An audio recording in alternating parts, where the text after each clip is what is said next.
Hi, this is John Lockwood from John Next Door, and this tutorial video is to show you how to use the new Hydrangea stamp and matching die. And on this video we're going to show you how to make a casual flower and also how to use the holes in the centre to actually make a little sort of whole flower together. So I'm going to get started, and as you can see this is one of my flower stamp and die combinations. So to start with, I'm going to just bring in my press to impress to do the stamping. And what I'm going to stamp onto is this is my flower making paper, and this is the silver version. The reason I'm using the silver version is because I'm going to be using blues and purple inks, and so I want that to show through, and the blue and the purple, when gold can sometimes be a little bit too bright. So I've just clipped the paper into the press.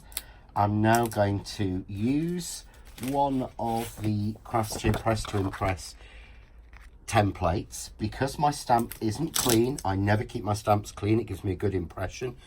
This lets me get it in the right place without worrying about marking my paper or card. Close the lid, pick up the stamp, and just remove the template, and I can give that a wipe down. And then I'm going to use Eyes Ink dye-based ink, and I'm going to use Verbena, or Vervine as it is in French. I'm using this because it's a beautiful yellowy green and it matches so well with the sort of hydrangea colours because they have such a burst of colour in them. So I've just inked my stamp.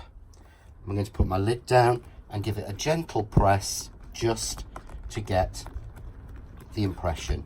And when I open this, hopefully you can see there, you've got that beautiful dotted impression. And what you've got is, this has been designed so that you've got a solid colour fading into white, or white fading into the solid colour. And it gives you a real simple way of colouring these flowers.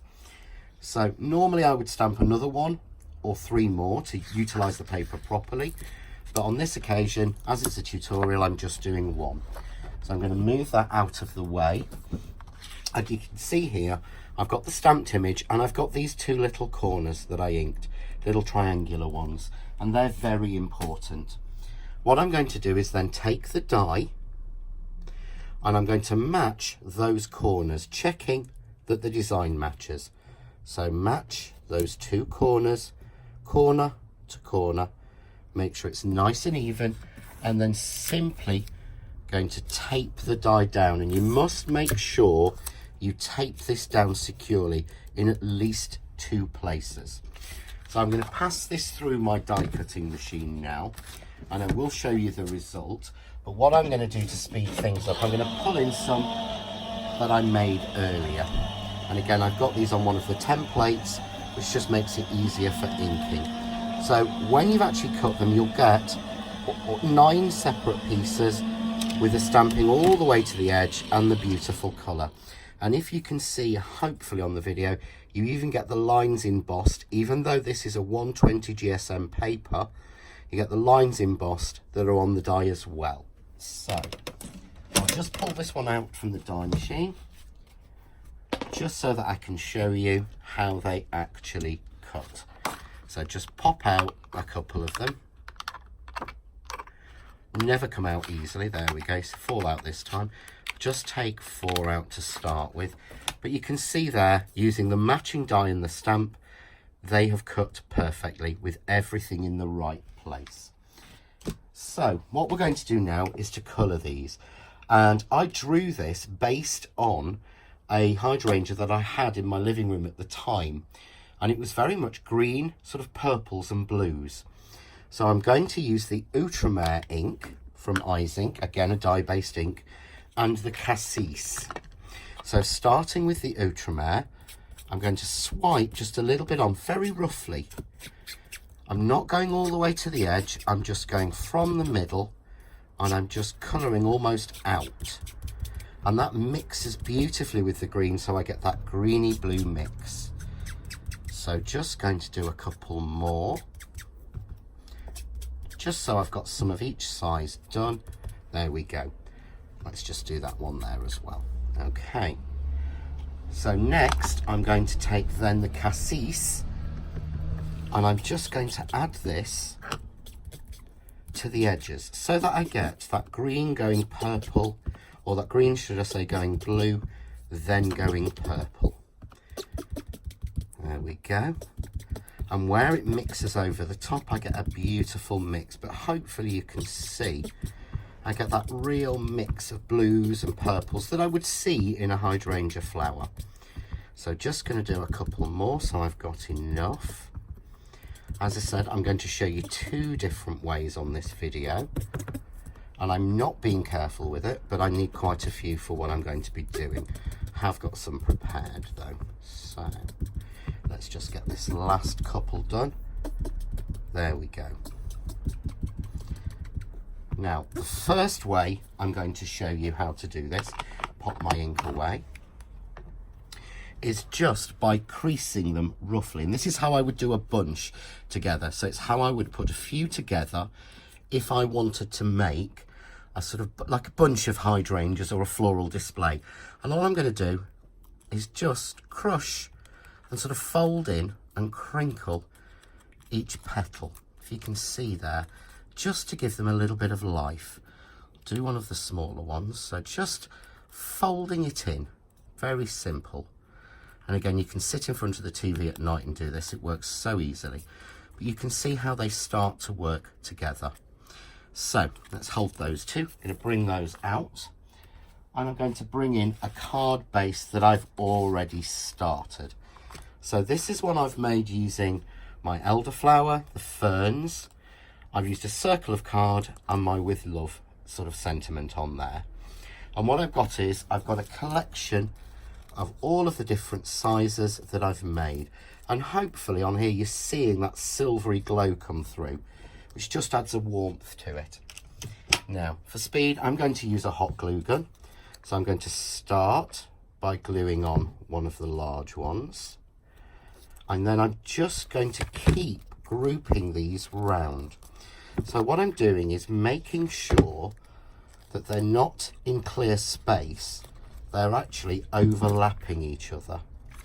And this gives me a far more, to my mind at least, naturalistic look. And I'm starting with the larger in the centre and using the smaller ones on the outsides, because I feel that they do sort of work better that way. We'll just add that little tiny one there, and we'll add this tiniest one, actually I think about there. Then I've got a little bit more of the foliage. I always like to tuck foliage in after I've added the flowers. Always put a base down, but then add a little bit more foliage in just to fill any gaps that I feel I've got. So we're just going to tuck that one in just there, I think. There we go. And now we've got a sort of collection of hydrangeas just going down the side. So what I need to do next is I need to add some centres into these. Now for this I want something a little bit realistic, so I'm using caviar beads from Crafts 2, and this particular colour is, they only list the codes on these. Sometimes it's a little bit strange, but this is the sort of bluey purple. Hopefully you can see a sort of aurora borealis look. And all I'm going to do is take my hot glue gun and very carefully, in fact, I love why I say that. I never do things carefully. I can pull off any strings afterwards, and you'll be a little bit more careful at home. I've just put some hot glue into the centre of some of the flowers. Just going to tip those in, and then I'm just going to give those a little press just to make sure they're nicely adhered. Take one of my little tidy trays. Take the spare beads off. Just finish off the last 3 flowers. So here we go. Glue, glue, glue in the centre. Add a few more beads. Little press down, make sure they're nicely stuck, and we'll get the excess off again into the tidy tray, and then I can pour those back.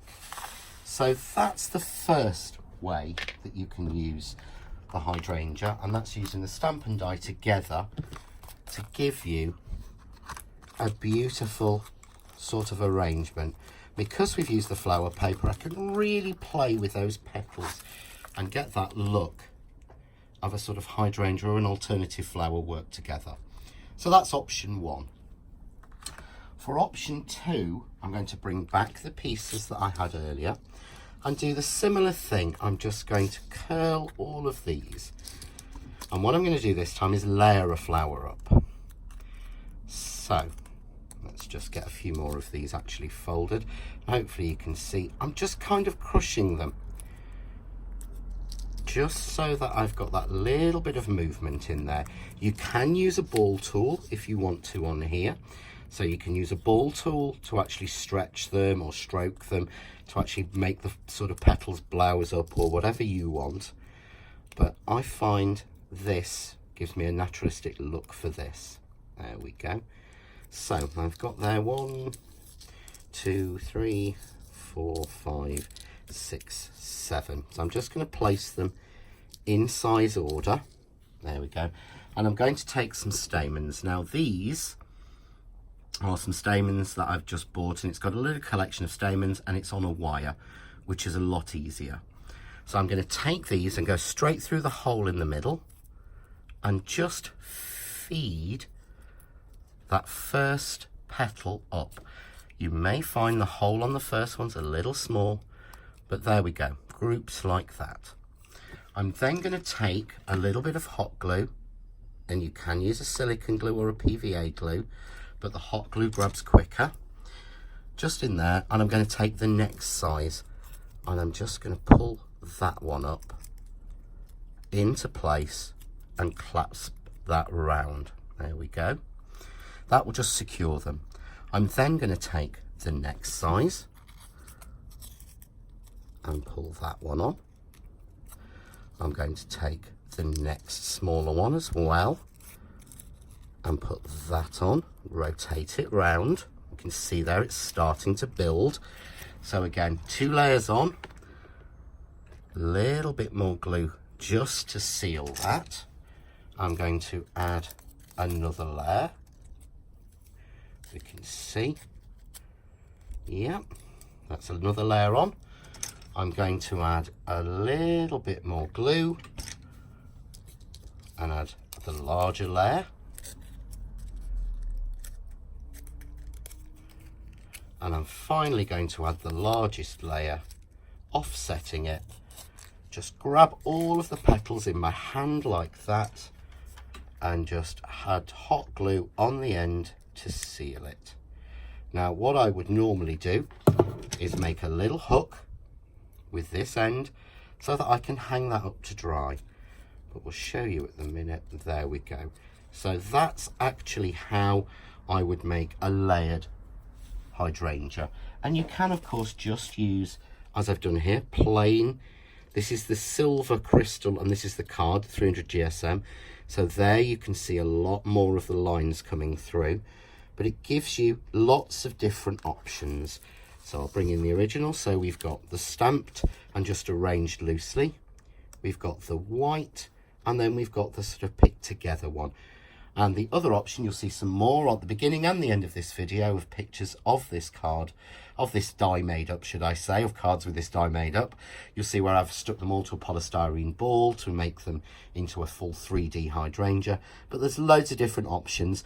Just play with it and see what you can come up with. But that's the tutorial on how to do the basic stamping, the die cutting, and a couple of other techniques.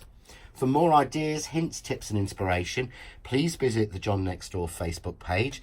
There's a link on the YouTube channel and a link on the video. And if you want to share what you've made with John Next Door products, then why not share it in the John Next Door share group? I think it's called Crafting with John Next Door now. We've just changed the name.